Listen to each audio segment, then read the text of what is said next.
Sveiki, mazochistai ir draugai. Visi tie, kurie mėgstat, mylit Campagnolo. Aš jūsų nesuprantu realiai. Pirmas važiavimas. Čia, aišku, mes kalbėsim dabar apie tas sistemas, kurios senos, kurios dar vadinat, kai kurie vadina kampi, malonybiškai, mažybiškai, rankenėlės. Nežinau, kiek kartų prisispaudžiau, jungdamas pavarą arba stabdydamas pirštą.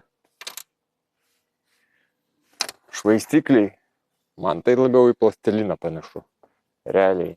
Tai rėmas super, sakyčiau, netgi gan toksai kietas, bet švaistikliai mini, o visa sistema tai vaikšto, nors rėmas tiesiai stovi.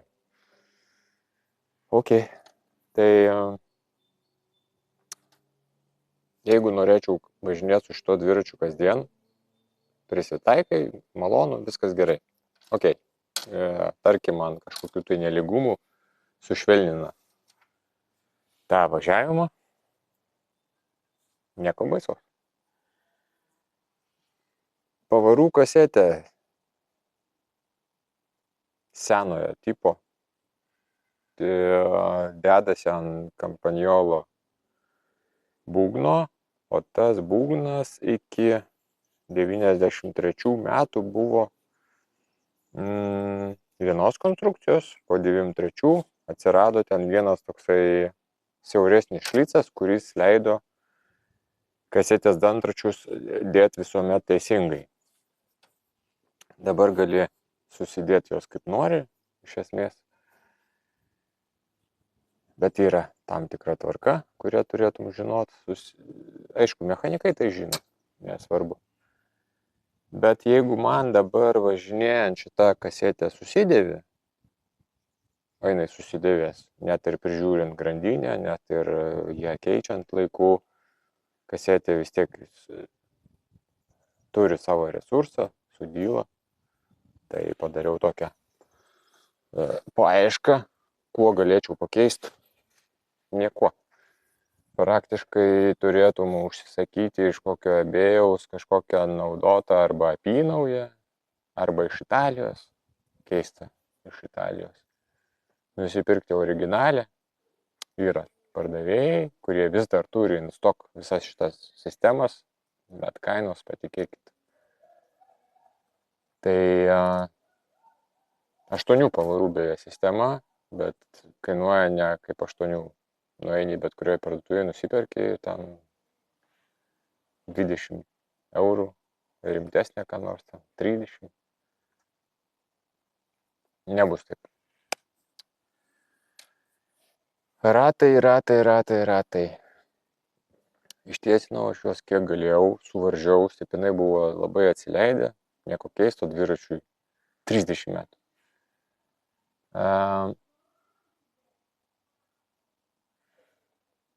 Labai minkšti, kažko tai iš jų čia tikėtis tvirtumo nereikėtų.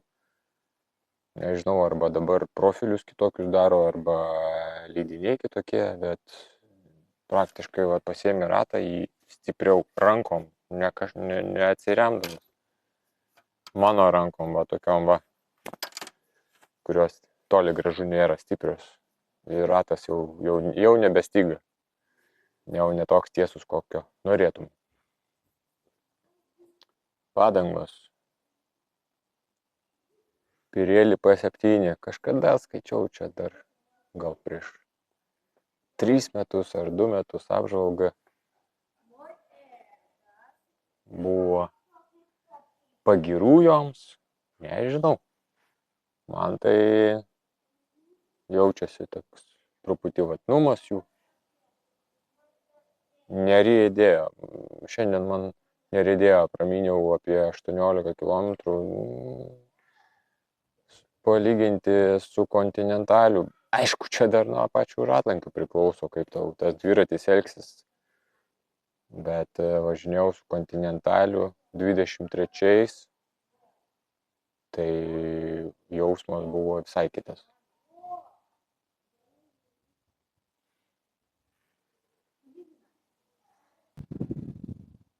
Ir dar pamatavus šitas padangas, parašyta, kad jos 26 mm pločio, o faktiškai, aišku, čia ratlankis toksai siauresnis, bet plentinuko jie ir taip siauri būna.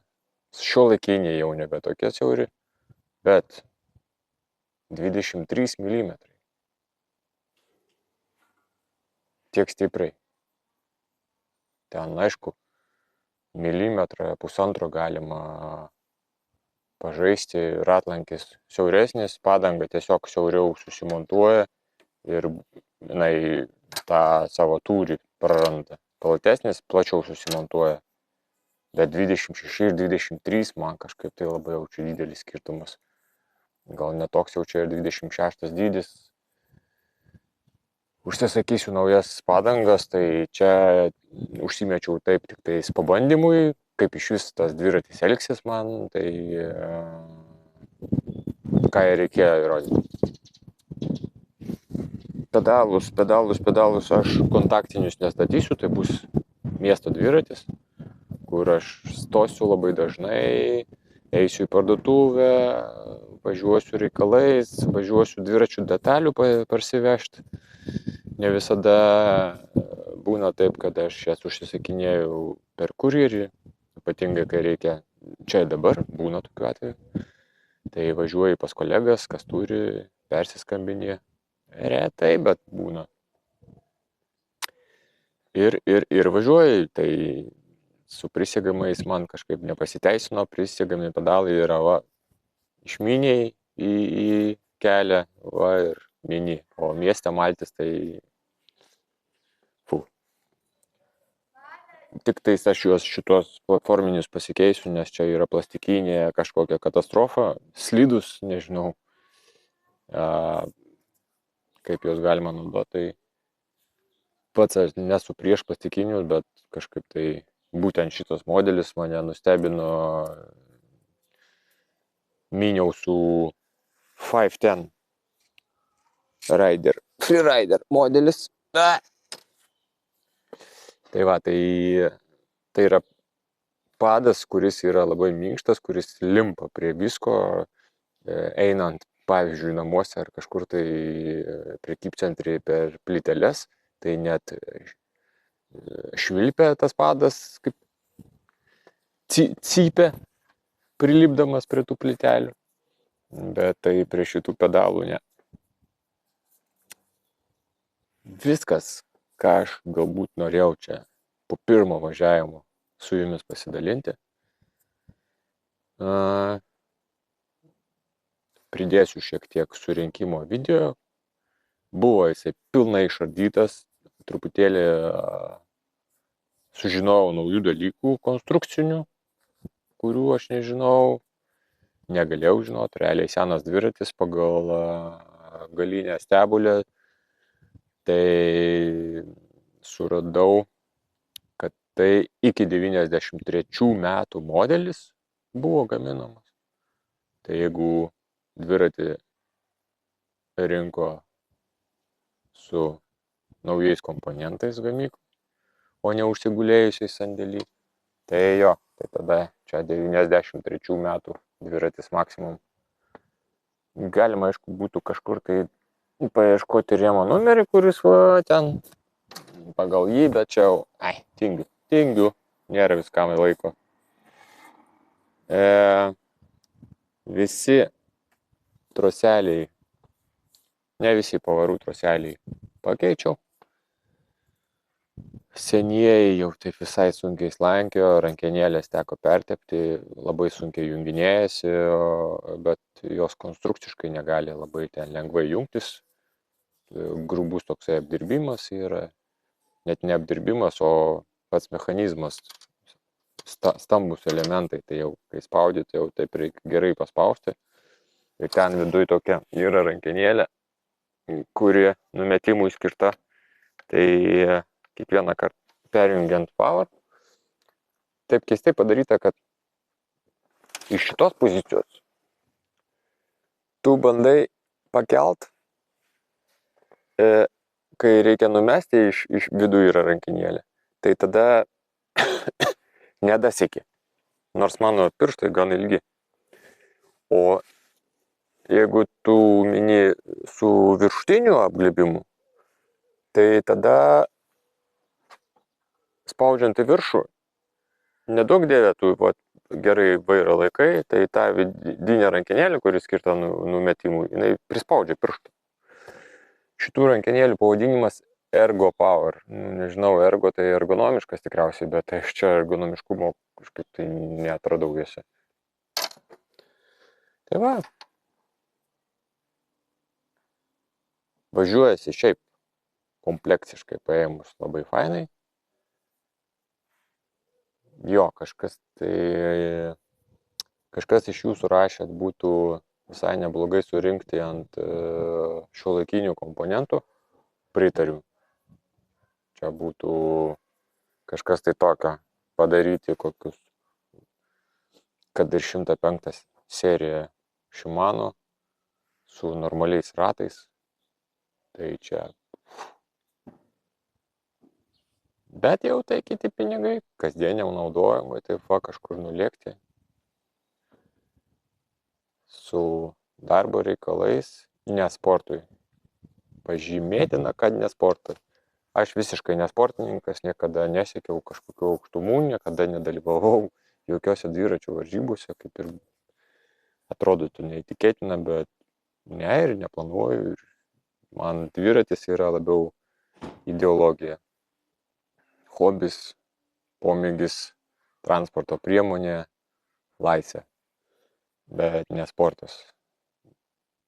Taip, tu jį mindamas sportuoju, bet aš nelaikau tai sportu. Aš nesportuoju, aš mėgaujuosi. Va, ir balnelis, atskirų pagirų reikalaujantis. Forma jo beviltiška. Per šitos 18 km aš supratau, kokį pragarą turėjo patirti tie sportininkai, kurie praeitam amžiui dalyvavo su tokiais balneliais. Čia bus dabar pirmoji užduotis pasikeisti balnelį pedalus. Iš esmės, dviratis puikus, kontaktiniai taškai, pedalai, padangos, balnelis, vairo rankinėlis. Visi praktiškai nepataikiau. Ne dėl to, kad nepataikiau, rankenėlės tai jau tokios ir liks. Tai turėjo būti gumos. Radau Italijoje, kas vis dar turi pardavime šitas rankenėlių gumas. Kaina nemotivavo mane, sakykim, jas užsisakyti, tai susiradau tokią juostą vairo, kuri pagal dizainą panaši labai šitą, tik kitos spalvos, bet nesmė čia. Viskas.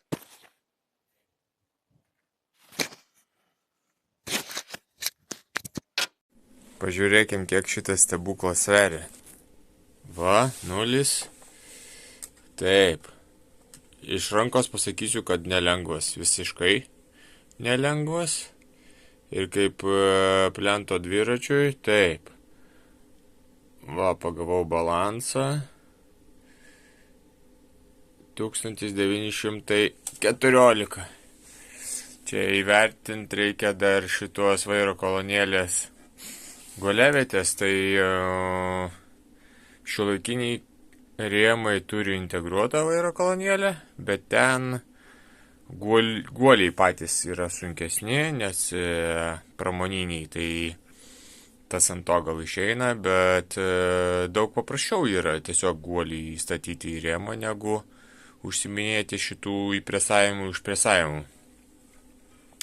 Tai va, tai įdomumo dėliai normalus, geras, net nenormalus aliumininis rėmas sveria 1,5. Aš esu va šitą dviratį kažkada išardęs, tik rėmas sveria 1,6. jeigu man atmintis nemeluoja, kažkur dar net nuotrauką turiu. Tai plentinukui su karboniniais elementais tai tikrai čia nemažai. Mažiau negu plieninis būtų, bet nelabai čia iš tikrųjų lengvas, bet mano manimu čia bandyta nelengvumą pasiekti, o charakteristikas.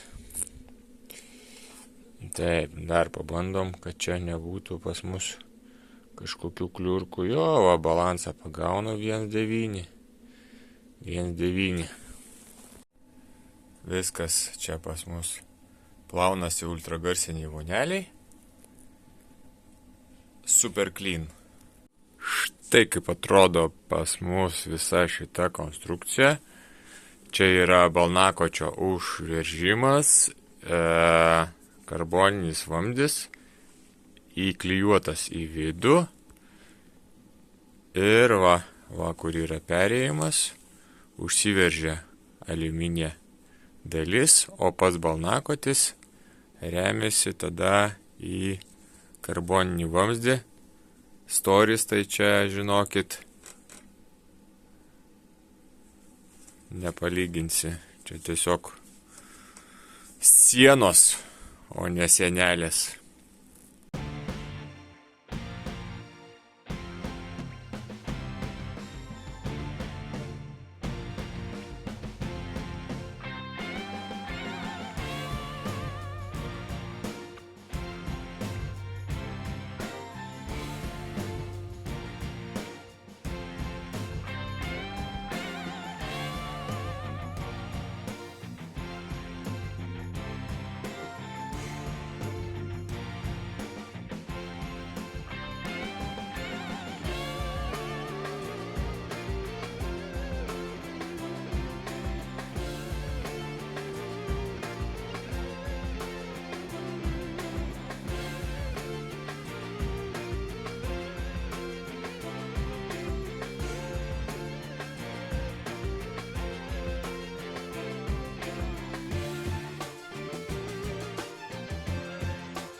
Na, ne kasdien aš matau kompaniolos stebulės, o tiksliau visiškai praktiškai nepasitaiko jų, viena kita per visą ten darbo praktiką. Būgnas su pramoniniais guoliais. Čia dabar tik tais gamintojai tokius daro ir brangesnė technologija skaitosi, o va čia va, kelinti metai. Norėjau čia išardyti, pratepti, bet tai pramoninių guolių aš tikrai neardau. Opa, ir iškrito. Pramoninių guolių aš tikrai nesistengiu išardyti ir jų pertepinėti, jos tiesiog, kai jie susidėvi, tai pakeitė išpresavęs ir viskas, įpresuoju naujus.